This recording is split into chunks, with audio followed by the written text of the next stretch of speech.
بله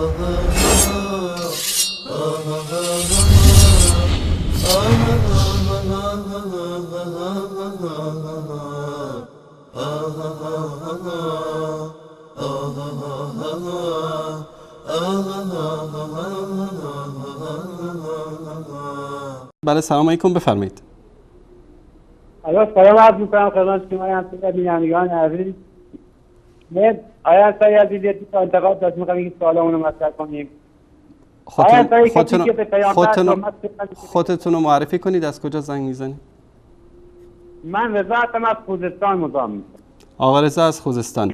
آقا رضا میدونید که روال برنامه بر این است که شما باید در مورد کلیپ های ما صحبت بکنید. قزوینی دروغی رو آقا رضا قزوینی دروغی رو به شیخ الاسلام ابن تیمیه رحمت الله علیه نسبت داد که سران مذاهب اهل سنت رو کافر و زندیق میدونه. ما اینجا ثابت کردیم که آقای قزوینی یک دروغگوی هیله‌گر و مکار است و این تهمت و دروغ رو به شیخ الاسلام ابن تیمیه بسته.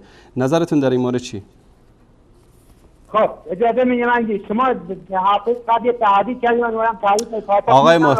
آقای محترم گوش کن رضا جان، من نمیدونم با چه زبانی باید صحبت بکنم. شما آخوندا به کدوم زبان میفهمید؟ من واقعا موندم.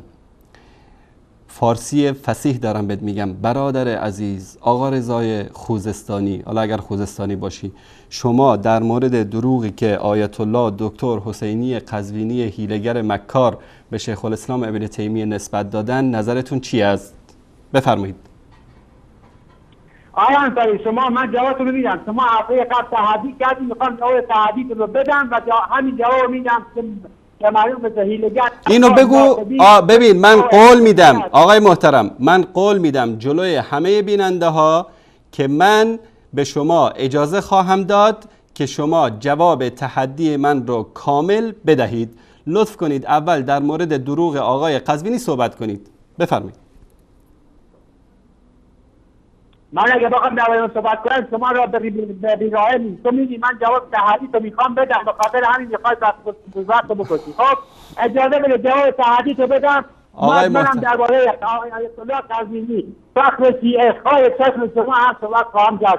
آقای قزوینی قول میدی گوش کن آقا رضا، من یک لحظه شعار نده. این کتاب منهاج السنه است، این کتاب منهاج السنه اینجا جلوی من و شما در مورد دروغی که آقای قزوینی گفته صحبت بکن. فقط یک کلمه، آقای قزوینی دروغ گفته یا نگفته؟ اگر نگفته به چه دلیل و اگر گفته چرا گفته؟ بعد از اون من به تو جلوی میلیون ها بیننده قول میدم که در مورد تحدی هفته گذشته من صحبت کنی. خوبه؟ من قول میدم اول اجازه به تحدی تو جواب بده.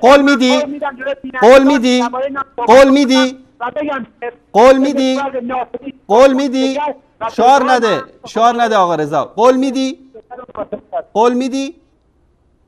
بله قول میدم. باش، بینندگان شاهد باشید، یک آخوند رافضی آقا رضا قول میده که در مورد دروغ قزوینی صحبت کنه. بسم الله.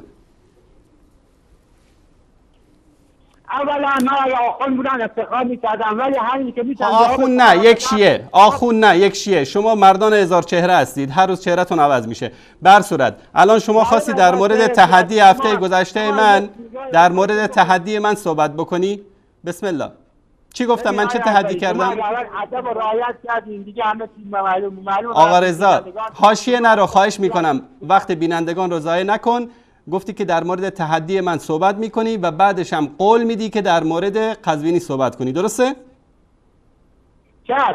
شما هفته قبل گفتید که در کتاب معارف القرآن حضرت علی علیه السلام هیچ توسل به پیغمبر نکردن و هیچ انتقادی به توسل پیغمبر نداشتن. این درسته یا نه؟ این تحدی شما بود یا نه؟ نه دروغ داری میگی آقا رضا. تحدی من رو میخوای بدونی؟ داری دروغ میگی آقا رضا، داری دروغ میگی آقا رضای عزیز. آقا رضا داری دروغ میگی. تحدی که من کردم الان برات میگذارم. گوش کن احمد جان، پخشش کن اینو.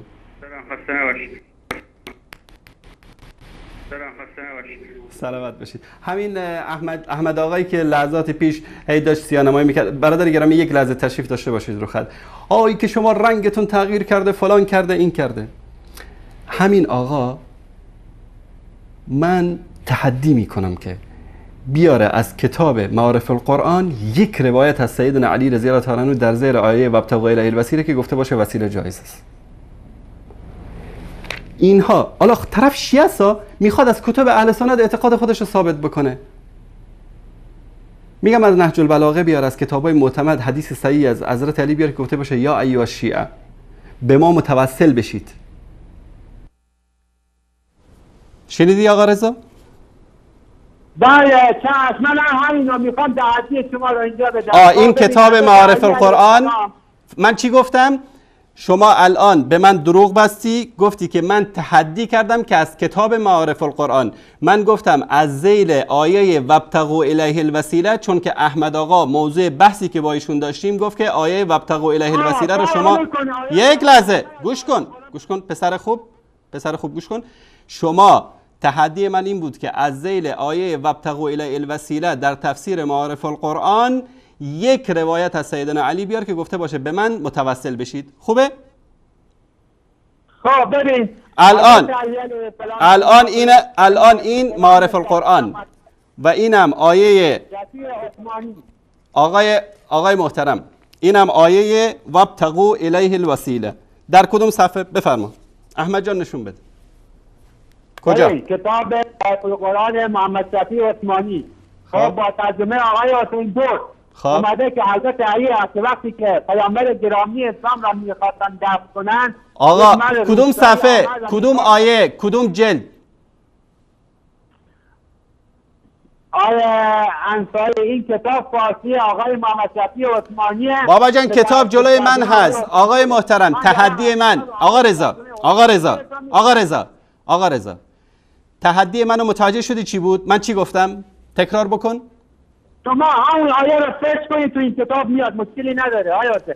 این کتاب آقای محترم آقا رضا من در تحدی گفتم که در ذیل آیه وابتغوا الیه الوسیله یک روایت از حضرت علی بیارید که گفته باشه به من متوسل بشید. درسته یا نه؟ درسته یا نه؟ جواب من رو بده. درسته یا نه؟ درباره همین آیه درباره چیه؟ خلاص در مورد همین آیه. این آیه وابتغوا الیه الوسیله کتاب معارف القرآن، اینم آیه وابتغوا الیه الوسیله. بفرما در کجاش اومده؟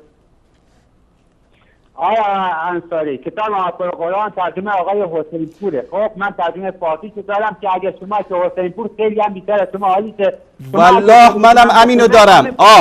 این ببین، این گوش کن آقای محترم. تفسیر معارف القرآن دانشمند عالم اسلام حضرت علامه مفتی محمد شفیع عثمانی دیوبندی، مترجم شیخ الحدیث حضرت مولانا محمد یوسف حسین پور، مدیر و سرپرست حوزه علمی عین العلوم گشت سراوان. خوبه؟ اینم صفحه 386 همین کتاب. اینم آیه یا ایها الذین آمنوا اتقوا الله وابتغوا الیه الوسیله. بفرما در کجا اومده؟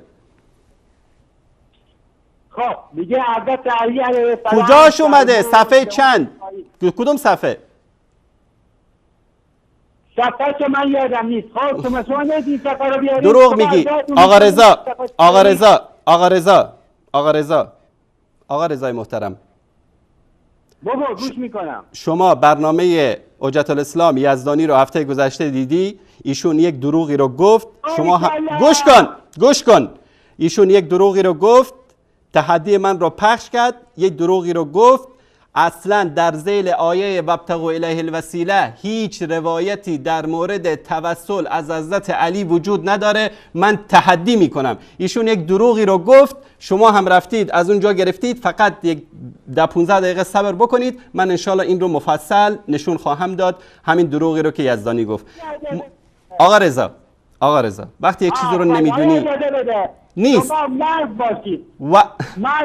مرد داشته باشید. غیرت داشته باشید. آقا کلیپ افتاد یزدانی رو پس بکن. مرد دارید جوابشو بده. مردانگی دارید، سرست دارید، غیرت دارید جوابشو بده. من الان پخش میکنم. اگر مثل که یه دروغون ناسبی کتاب برای همین آوردم. ببین من این کتاب آقا رضا، من این کتاب معارف القرآن رو برای همین آوردم که امشب دروغ یزدانی رو به همه بینندگان نشون بدم.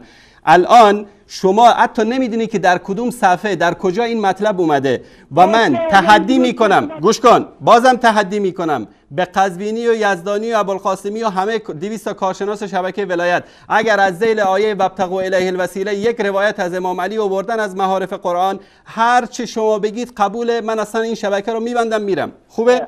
دروغ میگن. یعنی آیه 44 سوره النساء آیه قرآن نیست، کلام خدا نیست؟ مگه حضرت علی علیه السلام چه به 44 استناد کنه؟ آیه 44 سوره النساء کلام خدا نیست، کلام حضرت علی شرع داده، اینو درباره وسیله انجام داده. ولی چه فرقی میکنه کلام خدا با کلام خدا؟ این روایتی که آقای محترم آقا رضا جان، دوست عزیز، برادر عزیز، من بنای دعوا با شما رو ندارم. در ذیل آیه وابتغوا الیه الوسیله این روایتی که شما میخونید نیست، در آیه دیگه است. یاد بگیر آدم خوب، پسر خوب، گوش کن. وقتی که میری شبکه ولایت نگاه میکنی، کلیپ من رو که پخش میکنن دقت بکن. اون بیشورا همینقدر عقل نداشتن که همون قسمتش رو حذف کنن که من میگم ذیل آیه وابتغوا الیه الوسیله.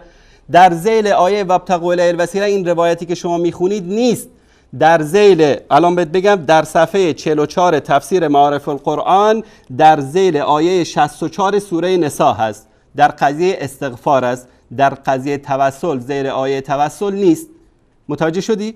آیا انصاری کلام خدا، شما از کلام خدا فراری میکنید، چه فرقی میکنه؟ من کلام الان آقای محترم، الان ثابت شد که در ذیل آیه وابتغوا الیه الوسیله این مطلب وجود نداره، درسته؟ الان شما مردانگی، غیرت و شهامت داشته باش، در مورد دروغ قزوینی صحبت بکن. قول دادی به بیننده. بسم الله.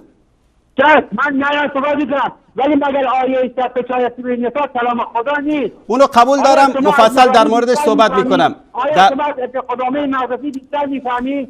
اونو قبول دارم بابا جان، تو نمیدونم به چه زبانی میفهمی. آقا رضا گوش کن، اونو قبول دارم، حدیث هم هست، از حضرت علی هم هست روایت، اینجا نشون خواهم داد. اما در ذیل آیه وابتغوا الیه الوسیله نیست، آنطوری که بیننده احمد آقا ادعا کرده بود و یزدانی سیانمایی کرد برای مردم. شما الان شهامت و غیرت و مردانگی داشت. مرد باش آقا رضا، مرد باش، نشون بده به من قزوینی رو در مورد صحبت کن. قول دادی به بیننده.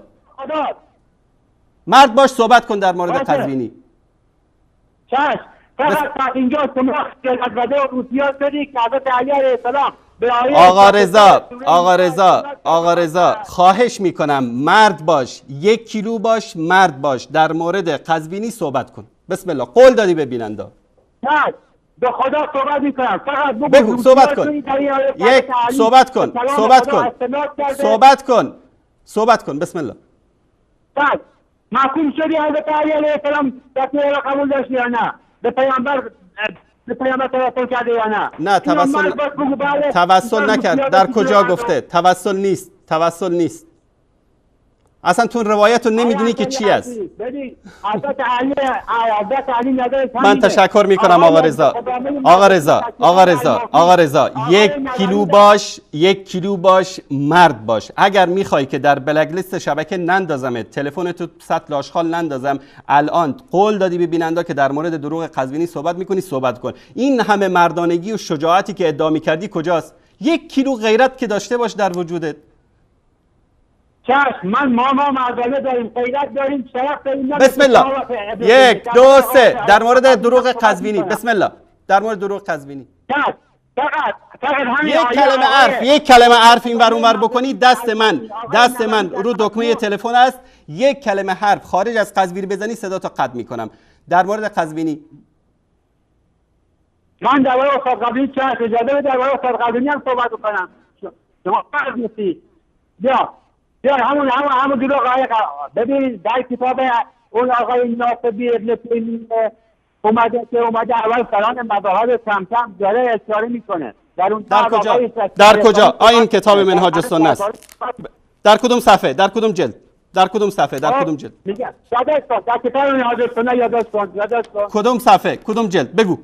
همینجا جلوی من است. انا شافعی منشر میگم یادداشت کنید. انا آخرین سال شما سرچ بکن ببینید تمام همه را تفسیر کرده یا نکرده. تشکر. بینندگان ببینید این غیرت یک رافضی است. ببینید قرار بود که در مورد دروغ قزوینی صحبت بکنه.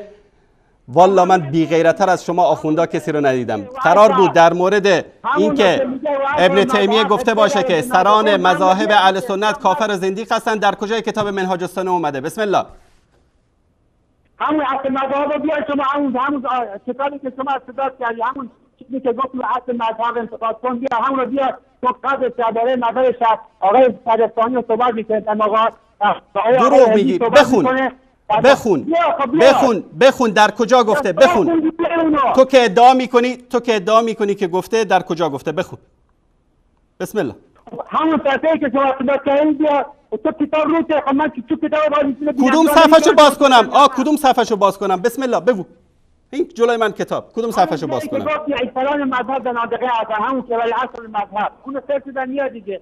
بسیار میگه تو سه هفته برای ویرایز میدن رو اون، حالا میگه کجاست من کردم همون رو بیا دیگه. بخون. این آوردم. احمد جان نشون بده. ببینم مردم نگاه بکنن. بخون. این اصل انصاری ببین داره گفتگو ابن تیمیه که میخواد. بیا رضا آفرین باریک الله. بیا رضا بخون. از پاراگراف اول که میاد درباره آقای صدستانی صحبت میکنه، در کتاب الملل والنحل داره صحبت میکنه، درباره ایام هلی خارج پس داره صحبت میکنه. خب وقتی که توضیحات میده بعد میگه و اصل مذهب. خب اصل مذهب یعنی اون که مذهب و بنا نهاده های آقای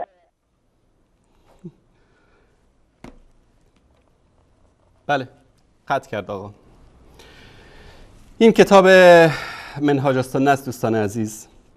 این قال الرافضی، اولی کتاب احمد جان نشان بده. میگه قال الرافضی و قد ذکر شهرستانی و هو من اشد المتعصبین علی الامامیه. میگه رافضی گفته که شهرستانی ذکر کرده که از متعصبین شدید هست بر مذهب امامیه. کلا قضیه روافض رو ذکر میکنه، جوابشو میده، بعد میاد تا اینجا. در اینجا میگه که ولیس فی الطوائف اکثر تکذیبا بالصدق و تصدیقا بالکذب من الرافضه. از در بین همه طوائف کسانی که دروغ میپندارن صدق را و تصدیق میکنن دروغ را مثل رافضه پیدا نمیشه. فان رؤوس مذهب و ائمه الذين ابتدعوا و اسسوا كانوا منافقین زنادقه. رؤوس مذهب روافض و ائمه‌ای که اینها را تأسیس کردند و این بدعت رو آوردن منافقین و زنادقه بودن. کما ذکر ذلک من غیر واحد من اهل العلم، چنانچه که تعداد زیادی از اهل علم این مطلب رو ذکر کرده. و خلاف خوارج و غیره است. و همچنین لهذا رؤوس المذاهب الذي ابتدعوا لم يقل احد انهم زنادقه و منافقین. میگه که رؤوس مذهب مرجئه و خوارج و غیره رو کسی نگفته که زنادقه و منافقین هستن، به خلاف رافضه، به خلاف روافض. فإن رؤوسهم كانوا كذلك، که رؤوسشون اینطوری بودن. و اصل المذهب و اصل این مذهب رافضی انما ابتدعوا زنادقه و منافقون مرادهم افساد الدین. اصل مذهب رافضی رو بدعت رو زنادقه و منافقین آوردن که مرادشون افساد دین اسلام بود. این مطلب در اینجاست. خیلی متاسفم آقا رضا، یک جو مردانگی ندارید شما رافضی ها. یک جو، خیلی بدبختید. یک جو مردانگی در وجود شما یافت نمیشه. قول دادی که در این مورد صحبت بکنیم. من این دروغی که به ابن تیمیه استاد شما قزوینی بس اینو ول نمی‌کنم. در هر برنامه زنده نشون خواهم داد این کلیپ رو و هر کدوم از شما آخوندهای رافضی که زنگ میزنید بعد در این مورد صحبت بکنید. آخرش هم قطع میکنه، فرار میکنه، میره.